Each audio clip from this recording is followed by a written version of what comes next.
దేవుడు ఏమంటున్నాడు? దేవుని సేవకుడు ఏమంటున్నాడు?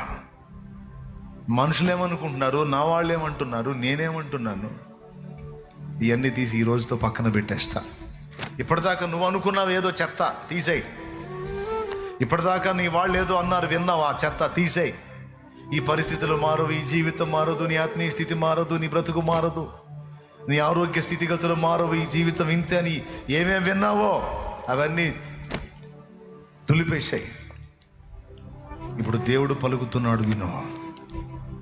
ఎండిపోయిన ఎముకలారా, నేను మిమ్మను క్రమపరుస్తాను, మీ మీద మాంసము పొదుగుతాను, నరములు అల్లుతాను, చర్మము కప్పుతాను, నా ఆత్మను మీ మీదికి పంపి మిమ్మల్ని మరలా బతికిస్తాను.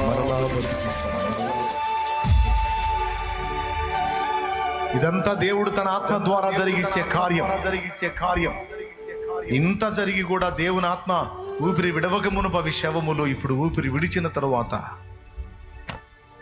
వారు సజీవులు.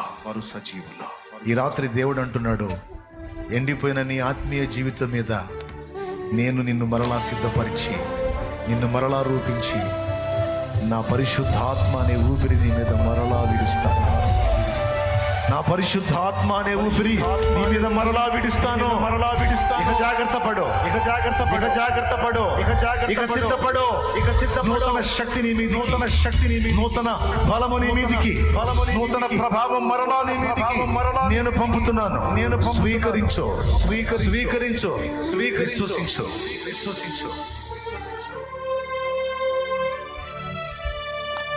భయపడవద్దు, కృంగిపోవద్దు, శత్రువుకి లొంగవద్దు. నేనున్నానుగా.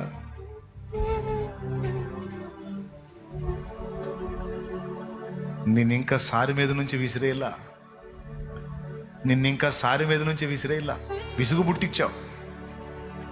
విసుగు పుట్టించావు, కోపం వచ్చింది, చాలాసార్లు వచ్చింది, కానీ ఇంకా నిన్ను సారి మీద నుంచి విసిరేలా.